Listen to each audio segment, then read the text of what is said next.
जो लोग मेरे इस चैनल पर नए हैं या फिर मेरा ये वीडियो पहली बार देख रहे हैं वो मेरा YouTube channel political Tamasha with doctor Arshi को सब्सक्राइब करके वहां पे लगी बेल आइकॉन को जरूर दबा दें ताकि आपको हमारे आने वाले हर वीडियो की अपडेट्स मिलती रहे।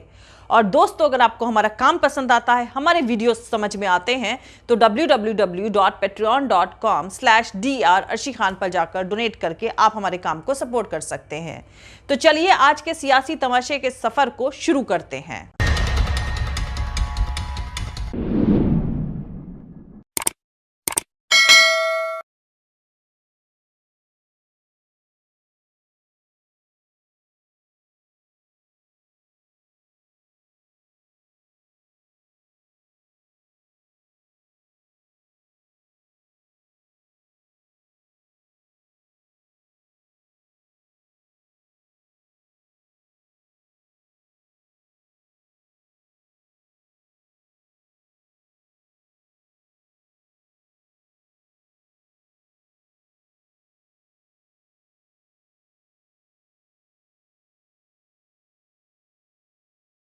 कि अगर वास्तव में शराब मुद्दा है तो जहरीली शराब से जिस गुजरात में 100 लोग से ज्यादा मारे गए, वहां पर किसकी ईडी और सीबीआई की जांच हुई अब तक? बताइए मुझे।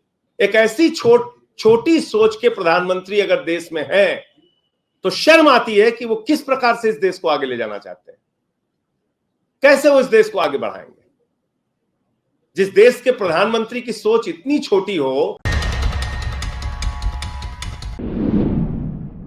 चीन ने श्रीलंका का हल्के से कान मरोड़ा और कंगाल हो चुके श्रीलंका ने फौरन चीन को जासूसी जहाज खड़ा करने की इजाजत दे दी।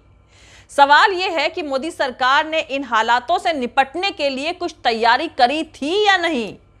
अब जासूसी जहाज हम्बन टोटा में खड़ा है और मौजूदा सरकार हाथ मलते हुए सिर्फ देख रही है, कुछ भी करने की पोजीशन में नहीं है।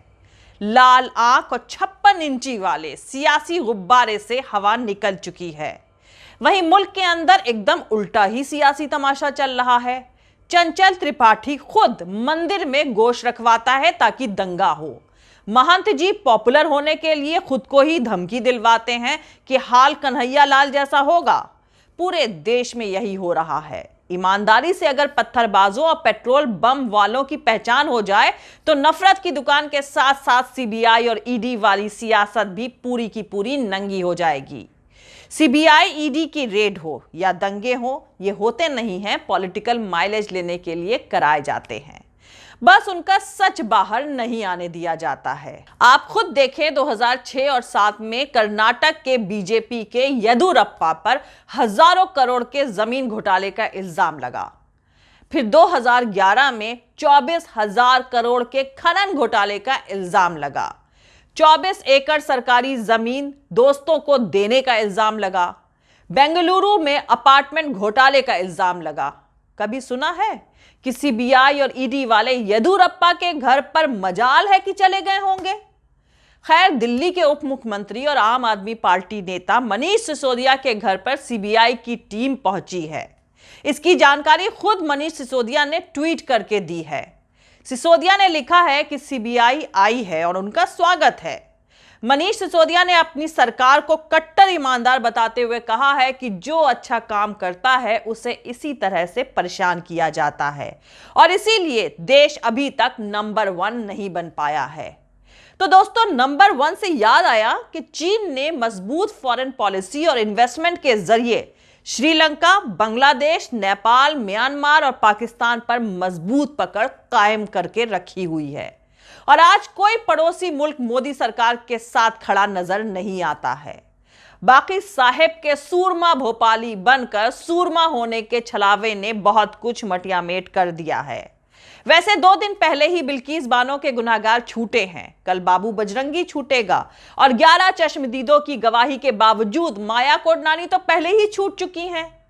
एक दिन गुजरात दंगों के पाप भी धुल जाएंगे। मुल्क के अंदर कानून अपनी इज्जत खुद लुटवा रहा है और मुल्क के बाहर साहेब ने कोई कमी नहीं छोड़ी है। पहले भी आपने मुख्यमंत्री के दफ्तर पे सीबीआई का छापा मारा है, क्या निकला? आज तक कुछ नहीं निकला। मनीष सिसोदिया पे सीबीआई का छापा मार चुके हैं, क्या निकला? कुछ नहीं निकला। हमारे 40-40 विधायकों को पकड़ के जेल में डाला, कुछ क्या निकला? कुछ नहीं निकला। अब रोज सीबीआई ईडी, इन एजेंसियों को दिल्ली पुलिस, इनको आपने मजाक बना रखा है। कराइए जांच, और हम तो स्वागत करते हैं, आप जांच कराइए जितनी जांच करा सकते हैं। न पहले कुछ निकला, ना अब कुछ निकलेगा। आपका चेहरा जरूर पूरे देश के सामने बेनकाब होगा। यह मैं बीजेपी और नरेंद्र मोदी जी से कहना चाहता हूं।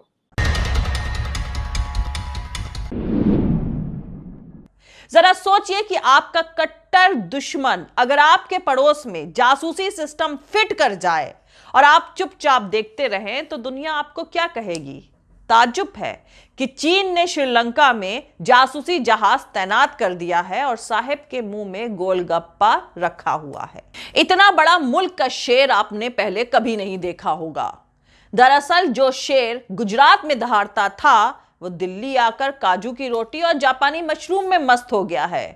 अब इसके चक्कर में पड़ोसियों और रिश्तेदारों से रिश्ते बिगड़ चुके हैं, लेकिन टॉमी मीडिया अब भी इसकी हवा बनाए हुए है। वहीं दूसरी तरफ अंग्रेजी अखबार द टेलीग्राफ ने एक खबर में लिखा है कि सिक्योरिटी एजेंसीज के एक आकलन में पता चला है कि चीनी सेना अरुणाचल प्रदेश और सिक्किम में लाइन ऑफ एक्चुअल कंट्रोल पर एग्रेसिव कदम उठा रही है। अखबार के मुताबिक अखबार को कई सूत्रों ने बताया है कि चीन लद्दाख में रिमेन सो यानी यथास्थिति बदलने की कोशिश के अलावा ईस्टर्न बॉर्डर यानी पूर्वी सीमा के पास अपनी गश्त बढ़ा रहा है और उसने मिलिट्री पोस्ट और बुनियादी ढांचा भी मजबूत करना शुरू कर दिया है। एक सिक्योरिटी ऑफिसर के मुताबिक खुफिया रिपोर्ट और जमीनी आकलन से अरुणाचल प्रदेश के तवांग में चीन के एग्रेसिव गश्त लगाने के संकेत मिलते हैं। वो सरहद के नजदीक अपनी फौजी पोस्टें बना रहा है और तेजी से अपना बुनियादी ढांचा मजबूत कर रहा है।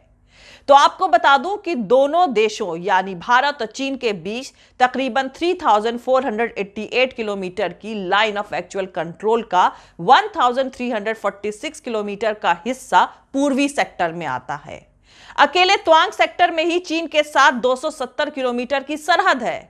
चीन यह दावा करता है कि पूर्वी सेक्टर में 90,000 वर्ग किलोमीटर का इलाका यानी पूरा अरुणाचल प्रदेश उसका है।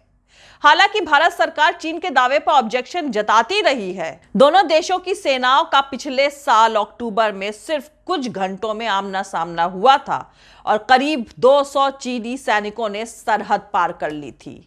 खैर, वही दूसरी तरफ सियासी तमाशा यह है कि नारी सम्मान पर बड़े बड़े लेक्चर झाड़ने वालों की असलियत अब सामने आ रही है। दरअसल 2018 की वारदात है। एक औरत का कहना है कि शहनवाज हुसैन ने छतरपुर फार्म हाउस में उसके साथ दुष्कर्म किया और उसे जान से मारने की धमकी दी। अब तक यह मामला दबाकर रखा गया था। वो तो भला हो दिल्ली हाई कोर्ट का, जो उसने जांच के ऑर्डर दिए और दिल्ली पुलिस के काम करने के तरीके पर टिप्पणी करते हुए कहा कि सभी फैक्ट्स को देखने से यह साफ है कि इस मामले में रिपोर्ट दर्ज करने तक में पुलिस की तरफ से पूरी तरह से लापरवाही नजर आ रही है। दामाद बाबू ने कभी नहीं सोचा होगा कि उनके साथ ऐसा खेल हो जाएगा। समझ रहे थे शायद ससुराल वाले इनको छोड़ देंगे। अरे भैया, ऐसे कैसे छोड़ देंगे? फाइनली तुम हो तो अब्दुल ही, और अब्दुल को टाइट रखना उनका फर्ज है। अब आए हैं दामाद पहाड़ के नीचे। सालों साल की गुलामी भी काम नहीं आई।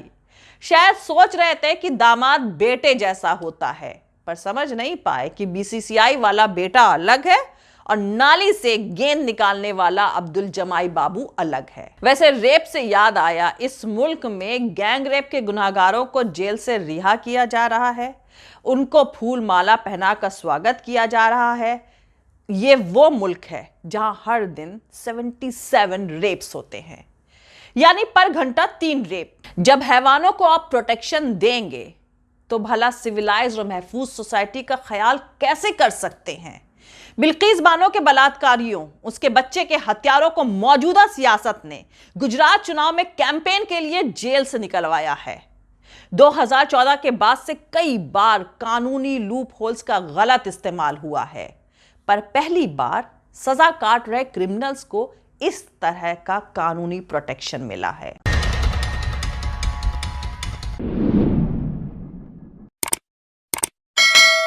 चलिए दोस्तों, आज के लिए इतना ही। मिलते हैं अगले वीडियो में किसी दूसरे नए सियासी तमाशे के साथ।